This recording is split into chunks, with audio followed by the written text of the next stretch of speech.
focus on the shocking treatment in Delhi by the Delhi government on the day the Supreme Court has pulled them up. We access conversations between a patient and his wife who died because of alleged treatment that took place at Delhi's GTB hospital. Allegedly, he's died because of delay in treatment, and the conversation between his wife and him clearly shows, allegedly in these tapes that have been accessed by Republic TV, that there was something that happened just before he died. Listen in. Hello hello हाँ नहीं आने दे रहे वो अंदर। अरे यार पर हमारी तबीयत खराब हो जा रहा है। क्या हो रहा है? क्या हो रहा है? कोई नहीं आया यहाँ पे। छाती में दर्द हो रहा है। हाँ पीठ में दर्द हो रहा है। दवाई दी है कुछ नहीं दिया यार, अभी एक ड्रिप चलाई है बस। वो अंदर नहीं आने दे रहा। मैं ऊपर तक आई थी, इतनी रिक्वेस्ट करी तो कपड़े भेजे, फोन भेजा है, इतनी मुश्किल से वो अंदर ही नहीं आने दे रहा है मुझे मेरे को। ऊपर कोई अटेंडेंट है नहीं, तबीयत खराब है, कोई मर्जी जिम्मेदारी। मैंने बोला उसको मेरे को प्लीज मुझे एक बार अंदर जान दो, एक बार देखने तो दो कैसी कंडीशन है। कह रहा तुम्हें हो गया तो मेरे को होने दे, मेरे को हो गया तो दे गया कुछ रोज ऊपर।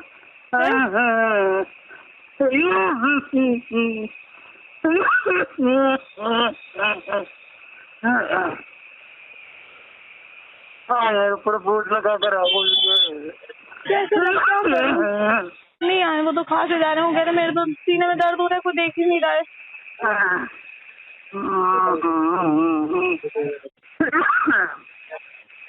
अपने वाले से मिला भैया को। किसका नंबर है इसमें? इसमें किस नंबर है? ये मैंने दिया ना अभी अपना वाला डाल के, 88 वाला नंबर, 800 वाला। अच्छा देने ही नहीं दे रहा था, फोन ही नहीं देने था। मैं भैया मुझे पता कैसे चलेगा मेरे पेशेंट की हालत। तू कर डिस्चार्ज करा रहा है, मैं नहीं रहना है। डिस्चार्ज कराना मुझे नहीं रहना है यहाँ पे। डिस्चार्ज करा लो। हाँ डिस्चार्ज करा ले यार, बहुत दिक्कत हो रही है यार मुझे तो। डिस्चार्ज करा के घर लेकर बात होगी भैया से। मिला रहा हूँ। हाँ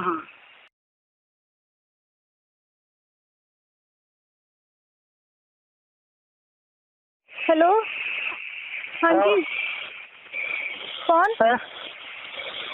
कहाँ पर है? अरे यार कैसे आऊँ, मैं खुद परेशान हो रही हूँ। हाँ यार तू कैसे भी आ जाओ ऊपर, तो डिस्चार्ज करो। आजा यार,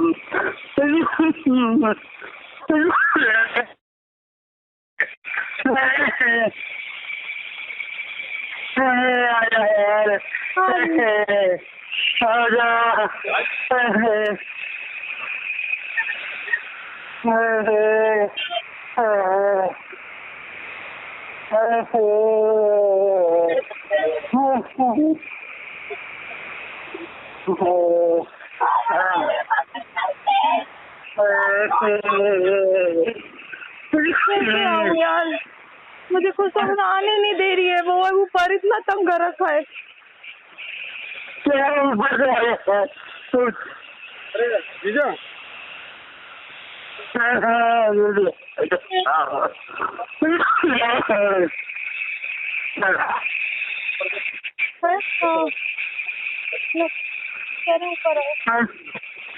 हेलो हेलो एक काम करो, इनसे कोई फायदा नहीं है, ऊपर वालों को बोलना पड़ेगा। वो करो, कंप्लेन करो उसी नंबर पे जिस पे कल करेंगे। फोन मिला उसको।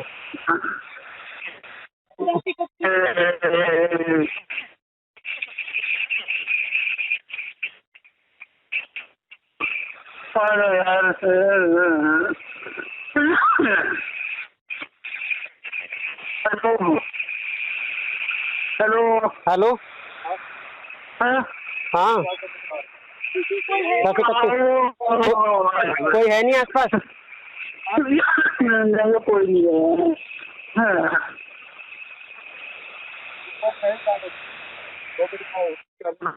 हेलो, ये बात है। हेलो, इधर आ जाओ इधर। हेलो, कोई है नहीं आसपास यहाँ पे? कोई है नहीं आसपास? कोई नहीं है यहाँ पे। कंप्लेन कर दो। कर रहा हूँ, अभी वापस कॉल कर रहा हूँ मैं ना, कंप्लेन करूँगी पहले। ठीक है। ठीक है भाई, देना सकते।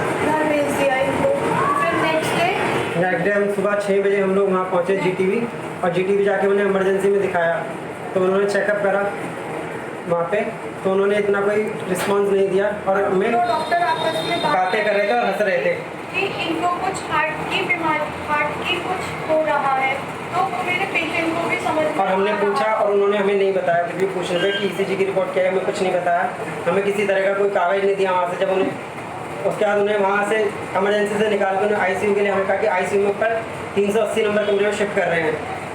उन्होंने वहाँ शिफ्ट ना करके 381 में शिफ्ट करा उन्हें, जो कि आईसीयू नहीं था, और मैं वहाँ पे खड़ा था, मेरे को भी नीचे कर दिया, किसी को ऊपर नहीं जाने दिया, और मेरे पेशेंट से मेरी बराबर बात हो रही थी। उसके बाद मोबाइल था, वो कह रहे थे मेरे को कोई देखनी नहीं है, 5 मिनट की बोल के गए, तब कोई आया ही नहीं है वहाँ पे, कोई वहाँ पे आया ही नहीं है, और ना ही उन्होंने कोई ट्रीटमेंट दिया वहाँ पे। पेशेंट कह रहे मेरे को कोई किसी प्रकार का कोई ट्रीटमेंट, बस सुबह मेडिसिन दी थी, उसका कोई मेडिसिन नहीं दी।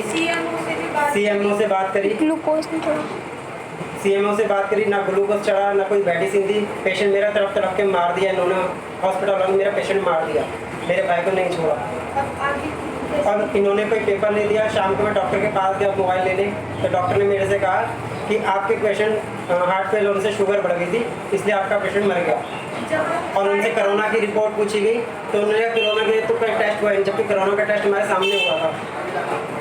तो हमें किसी प्रकार का कोई कागज नहीं दिया है। और मेरी मदर की आइज़ का ऑपरेशन हुआ है अभी, और मेरे को कल हॉस्पिटल दिखाने जाना था। मैंने वहाँ से अभी बात करी, जो डॉक्टर देख रहे थे, उन्होंने हमें कोई डॉक्टर आयुषी सिंह डॉक्टर, उन्होंने मेरे को किसी प्रकार का कोई कागज नहीं दिया, और कहा कि कागज की रिपोर्ट वगैरह कोई नहीं मिलती है, हमने तुम्हें जो पर्ची दिया उसी से होगा, बस जो भी है। अब हमसे दूसरे हॉस्पिटल में मदर के लिए मैं अपनी रिपोर्ट मांग रहा हूँ, तो वहाँ से किसी प्रकार का कागज रिपोर्ट नहीं दिया है। मैं आपने बोला था हमारे पेशेंट को डिस्चार्ज कर दो सीएमओ से, तो उसने बोला कि आप लेके ही क्यों आए थे, ये चीज़ तो आपको पहले सोचनी चाहिए। आपको लेके नहीं आना चाहिए था, आप क्यों लेकर आए यहाँ पे? पहले ही सोचनी चाहिए थी आपको ये सारी बातें, आप क्यों लेके आए यहाँ पे से? अब हम आपका पेशेंट डिस्चार्ज नहीं है। अब 2 छोटे उनके बच्चे, उनका क्या होगा, कौन देखेगा उन्हें? आप लोगों से मेरे हाथ जोड़ के इस वीडियो को इतना वायरल कीजिए कि सबकी आंखें खुल जाए, दिल्ली गवर्नमेंट की और दूसरी जगह रहने वाली जिससे गवर्नमेंट हॉस्पिटल का सच्चाई पता चले, और कोई दोबारा वहाँ जाने की जरूरत ना करे। जिस तरह से हमारा घर बर्बाद हो, ऐसे किसी का बर्बाद ना हो। केजरीवाल जी की आंखें खुल जाए, गवर्नमेंट की आंखें। That's a video that haunts everybody. I want to go across to Amit Chaudhary, who's accessed that video. Amit, what are the hospital authorities saying? This man allegedly seems to have died due to delay and due to some negligence on part of the hospital. What is the true picture coming out, Amit? देखिए, फिलहाल मैं बताना चाहूँगा कि अस्पताल किस तरीके से दिल्ली में काम कर रहा है, ये उसकी डराने वाली तस्वीर है। और ऑडियो मैसेज को सुनकर लगता है कि किस तरीके से इनका इलाज नहीं हुआ, सिर्फ नाम के लिए इनको भर्ती कर लिया गया और उसके बाद सिर्फ ड्रिप लगा दी, जैसा कि परिवार लगातार बोल रहा है। लेकिन अगर अस्पताल प्रशासन की बात करें तो कोई भी फिलहाल इस बारे में बोलने को तैयार नहीं है। अस्पताल ने ये ज़रूर बोला परिवार को कि इनको हार्ट अटैक आया, लेकिन जिस तरीके से लगातार ये ऑडियो मैसेज और जिस तरीके से लगातार बात कर रहे हैं, वो बाकायदा खास रहे हैं और बार बार ये कह रहे हैं कि मुझे सांस लेने में दिक्कत हो रही है। और अगर इस तरीके की दिक्कत थी तो प्रशासन प्रशासन ने, तो अस्पताल ने उनका इलाज क्यों नहीं शुरू किया? सिर्फ उनको एक बंद कमरे में बंद करके, एक वार्ड में बंद कर दिया जहां पर कोई देख रेख करने वाला नहीं था। और उनकी जो वाइफ है वो लगातार इस कोशिश में रही, हॉस्पिटल के अंदर ही थी और वो लगातार फ़ोन पर संपर्क साधती रही, संपर्क पे बात करती रही और देखती रही किस तरीके से उनका पति जो है वो लगातार तड़प रहा है, दर्द से वो चीख रहा है और वो उसकी हेल्प नहीं कर पा रही थी। वो ऊपर वार्ड तक गई और वार्ड पर जाकर के जब उससे ढकढकाया, लोगों ने दरवाज़ा नहीं खोला और जब खोला तो बोल दिया ये कोविड वार्ड है और यहाँ पर अगर आप जाओगे तो आपको भी कोविड होगा। गुस्से में लाल उस महिला ने सीधे तौर पर यह कहा, मुझे अपने पति के पास जाने दो, कोविड होगा मैं देख लूँगी, लेकिन फ़िलहाल मुझे उनके पास जाने दो। लेकिन किसी ने जाने नहीं दिया और असहाय उस तरफ पति तड़प तड़प कर जान देते रहे और दूसरी तरफ ये महिला जो है वो लगातार रोती रही। और सोचिए ये हाल दिल्ली के एक सबसे बड़े अस्पताल में से एक जीटीबी अस्पताल का है। और सिर्फ जीटीबी अस्पताल ही नहीं बल्कि मैं आपको बताना चाहूँगा एलएनजेपी से भी इस तरीके के कई वीडियोस बाहर आए, इस तरीके से कई वीडियो मैसेज सामने आए जिसमें मरीजों ने अपना दर्द बताया। आमतौर पर ज़्यादातर वीडियो में ये बात सामने आई है कि जो मरीज़ हैं उनको अकेला छोड़ दिया जाता है, उनका कोई ट्रीटमेंट नहीं होता, दवाई के नाम पर उन्हें विटामिन सी की गोलियां दे दी जाती है या फिर ड्रिप चढ़ा दिया जाता है और ऑक्सीजन की ज़रूरत है तो ऑक्सीजन चढ़ा दिया जाता है। आमतौर पे बोला जाता है कि अगर उन्हें चेस्ट में सांस लेने में दिक्कत है तो उससे संबंधित इलाज होना चाहिए, अगर फीवर है तो उससे संबंधित होना चाहिए, लेकिन कोई इलाज नहीं कर रहा। और यही वजह है कि अब सुप्रीम कोर्ट ने भी दिल्ली सरकार को फटकारा है, क्योंकि अरविंद केजरीवाल जो नहीं देख पा रहे हैं वो लगातार अपनी वाहवाही में लगे हुए हैं। वो सुप्रीम कोर्ट ने उन्हें दिखाने की कोशिश की और सीधे तौर पर यह कहा कि दिल्ली के अस्पतालों में मरीजों का जो हाल है वो जानवरों से भी बुरा है। तो सोच लीजिए कितनी शर्म वाली बात है उस सरकार के लिए जो लगातार पीठ थपथपाती है। यहाँ पर लगातार अगर प्राइवेट लैब्स की बात करें, जो भी कोविड के पेशेंट हैं उनका टेस्ट नहीं हो रहा है। ऐसे में अगर किसी को फीवर है या वो बीमार है तो वो जाए कहाँ? वो अपने परिवार और संपर्क में आने वाले लोगों को और ज्यादा बीमार कर सकता है। Amit, I just want to Amit, मैं सिर्फ 1 मिनट के लिए आपको इंटरप्ट करना चाहती हूँ क्योंकि मैं डॉक्टर आरुषि जैन के पास भी जाना चाहती हूँ। Today in the supreme court directions were passed in a case and she was the main petitioner fighting this lonely battle. Dr. Jain, congratulations for that, but also taking a look towards Delhi's dismal system.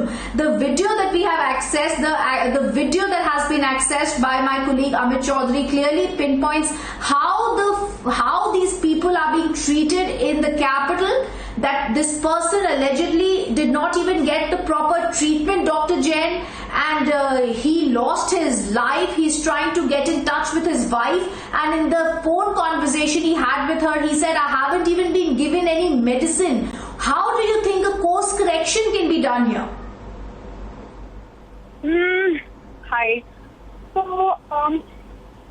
this is, I think, this is a flaw on the hospital's part or the staff on duty as to, I don't know what exactly transpired at the moment that this was happening. So, I can't exactly say that it is a particular person's fault or something, but I feel that I don't know what exactly happened with him. Like, would you throw some light on what exactly happened with him?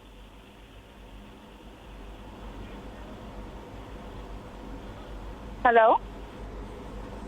Hello?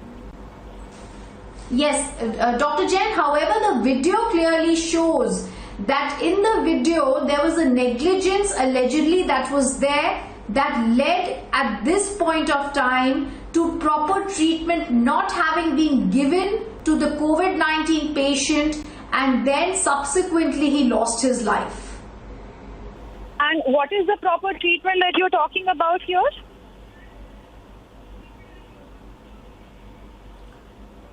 He was a COVID-19 patient and he was going through treatment, and he has alleged in the tape that has been accessed by us that he was not given proper treatment. There were no medicines that were given to him on time at the GTB hospital in the capital.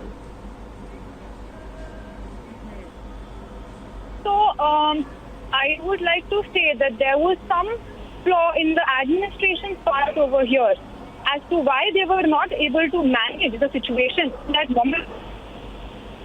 This was a lapse of judgment.